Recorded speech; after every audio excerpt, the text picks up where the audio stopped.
ভারত থেকে হাসিনার স্থান হবে বাংলাদেশের কারাগার, গুম খুনের মামলায় হতে পারে মৃত্যুদণ্ড। শেখ হাসিনাকে দেশে ফিরে বিচার করা উচিত বললেন জি এম কাদের। এবং সর্বশেষ জানাবো বাংলাদেশের সাথে শত্রুতা করে যেসব ক্ষতির সম্মুখীন ভারত। এতক্ষণ শুনছিলেন সংবাদ শিরোনাম, এবার বিস্তারিত। ভারত থেকে হাসিনার স্থান হবে বাংলাদেশের কারাগার, গুম খুনের মামলায় হতে পারে মৃত্যুদণ্ড।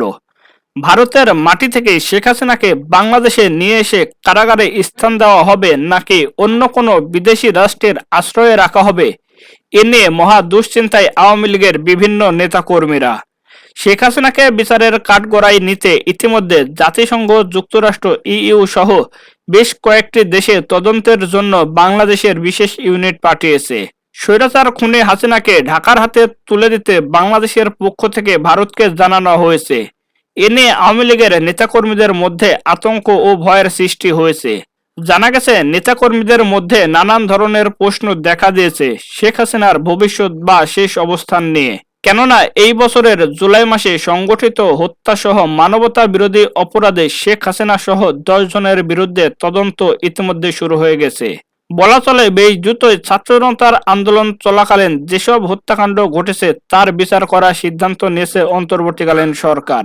2024 সালের 1 জুলাই থেকে 5 আগস্ট পর্যন্ত ছাত্র জনতার আন্দোলনে সংঘটিত হত্যাকাণ্ডের মামলার বিচার হতে যাচ্ছে আন্তর্জাতিক অপরাধ ট্রাইব্যুনালে। ছাত্র জনতার আন্দোলনকালে সংঘটিত হত্যাকাণ্ডের ক্ষমতাচ্যুত শেখ হাসিনা সহ আরো অনেকে জড়িত থাকার অভিযোগ উঠেছে। এই কারণে আন্তর্জাতিক অপরাধ ট্রাইব্যুনালে তাদের বিচার করার উদ্যোগ নিয়েছে অন্তর্বর্তীকালীন সরকার। অন্তর্বর্তীকালীন সরকারের আইন, বিচার ও সংসদ বিষয়ক উপদেষ্টা অধ্যাপক আসিফ নজরুল গণমাধ্যমকে জানিয়েছেন, জাতিসংঘের তত্ত্বাবধানে তদন্ত করার চেষ্টা করা হচ্ছে। শীঘ্রই জাতিসংঘের একটি তদন্ত দল গঠন করে বাংলাদেশে পাঠানো হবে। আন্তর্জাতিক অপরাধ ট্রাইব্যুনালের অধীনে এই হত্যাকাণ্ডের সাথে জড়িত ব্যক্তি যারা আদেশ দিয়েছেন, বিভিন্নভাবে সহযোগিতা করেছেন, তাদের সবাইকে বিচারের আওতায় আনার সম্ভব বলে জানান তিনি। তবে গণমাধ্যমে কারো কারো অভিমত প্রকাশিত হয়েছে, এতে তারা অভিন্ন অভিমত প্রকাশও করেছেন। যুক্তি দেখে বলা হয় যে, ছাত্র আন্দোলনকালে হত্যাকাণ্ডের বিচার আন্তর্জাতিক অপরাধ ট্রাইব্যুনালে হওয়ার কথা প্রকাশিত হয়েছে।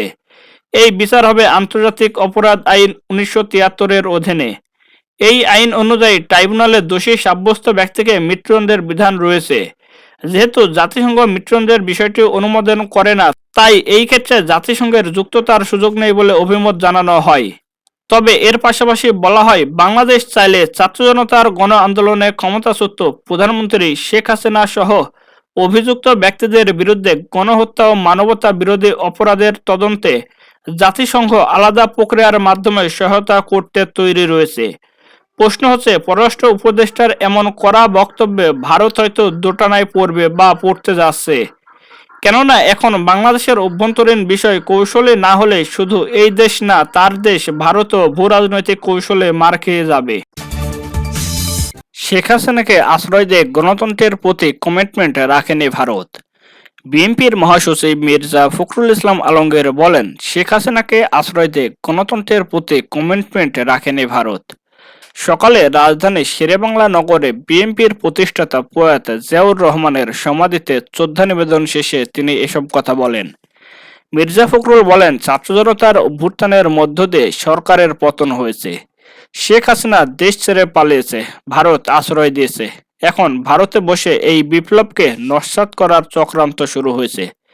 তবে দেশের মানুষ শেখ হাসিনার অপরাধ খাটো করে দেখে না। তিনি বলেন, গত 15 বছরে গণতন্ত্র ধ্বংস করেছে, মানবাধিকার আইনের শাসন ভূলুণ্ঠিত করেছে, 18 লাখ কোটি টাকা ঋণের বোঝা চাপিয়েছে, $100 মিলিয়ন পাচার করেছে। গণতন্ত্রের প্রতি ভারত তার কমিটমেন্ট রক্ষা করেনি। এছাড়াও জঞ্জাল দূর করে দ্রুত সময়ের মধ্যে নির্বাচন দেওয়ার অন্তর্বর্তী সরকারের প্রতি আহ্বান জানান বিএনপির মহাসচিব। এই সময় নবনিযুক্ত স্থায়ী কমিটির সদস্য হাফিজ উদ্দিন আহমেদ বলেন, সংগ্রামের শুরু করেছিল বিএনপি, বৈষম্য বিরোধী আন্দোলন চূড়ান্ত ফলাফলের দিকে নিয়ে গেছে। মানবাধিকার যাতে লঙ্ঘিত না হয় তার জন্য ঐক্যবদ্ধ হয়ে কাজ করব। সেনাবাহিনী কোনো স্বৈরাচারের পাশে থাকবে না, ভবিষ্যতে এই আশাবাদ ব্যক্ত করেন তিনি। বন্যার জন্য দায়ী ভারতের দায়িত্বহীনতা, বললেন তারেক রহমান। ভারত থেকে উজানের পানির ঢল ও অতিবৃষ্টির কারণে আশঙ্কিত ভয়াবহ বন্যার পানিতে তলে গেছে ফেনী, নোয়াখালী সহ 11টি জেলা। এমন বন্যার জন্য পার্শ্ববর্তী দেশ ভারতের দায়িত্বহীনতা ও খামখেয়ালিপনাকে দায়ী করেছেন বিএনপির ভারপ্রাপ্ত চেয়ারম্যান তারেক রহমান। তিনি বলেন, এবারের বন্যার অন্যতম প্রধান কারণ উজানের দেশ পার্শ্ববর্তী ভারতের ত্রিপুরা রাজ্যের প্রশাসনের দায়িত্বহীনতা এবং খামখেয়ালিপনা। তারা হঠাৎ করে বাঁধ খুলে দিয়ে বাংলাদেশের বিচ্ছিন্ন এলাকাকে ডুবে দিলেও একটিবারের জন্য বাংলাদেশকে আগাম সতর্ক বার্তা দেয়নি। ফলে আশঙ্কিত বন্যায় দেশের বিচ্ছিন্ন এলাকা ভাসিয়ে নিলেও বাংলাদেশের বন্যা মোকাবেলার সামান্যতম প্রস্তুতি নেওয়ার সুযোগ পায়নি। দেশবাসীর উদ্দেশ্যে তারেক রহমান বলেন, বন্যা কবলিত এলাকার মানুষ এখন মহাবিপদে। সহায় সম্বল হারিয়ে লাখ লাখ মানুষ এখন অসহায়। এমন পরিস্থিতিতে অভিযোগ পাল্টা অভিযোগ করে সময় ক্ষেপণের সময় নেই। বিএনপির ভারপ্রাপ্ত চেয়ারম্যান আরও বলেন, বিএনপি বিশ্বাস করে বন্যা কবলিত মানুষের জীবন রক্ষা উদ্ধার কাজে এই মুহূর্তে প্রধান অগ্রাধিকার। বন্যা পরিস্থিতিতে আমি সারা দেশে বিশেষ করে যেসব এলাকায় বন্যা হয়নি সেসব এলাকার বিএনপি ও অঙ্গ সংগঠনের নেতাকর্মীদের বলবো, আপনারা সম্মিলিতভাবে বন্যা কবলিত এলাকার মানুষের পাশে দাঁড়ান। বন্যা কবলিত এলাকার মানুষের প্রতি সহায়তার হাত বাড়িয়ে দিন।